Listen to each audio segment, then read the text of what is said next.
Tak, sizga tayyorlanishini ko'rsatib beraman. Mana ichida mana bunaqa chiqadi qizlar. Mana shundan olasizlar. Mana iliq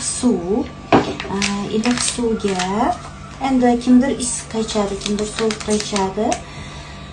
Mana iliq suvga tayyorlab olasizlar. Men sal ko'proq qilaman suvini, bemalol maza qilib ichishim. O'zi ertalab bir stakan iliq suv ichish kerak-ku chiqoranga.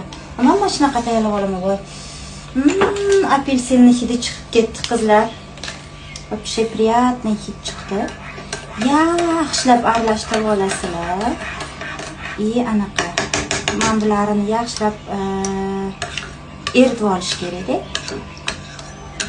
Eritib, xullas yaxshilab aralashtirib, nesa qilib ichib olamiz qizlarjonlar. Va go'zal bo'lamiz, yosharamiz. Haymi? Jonkalarim.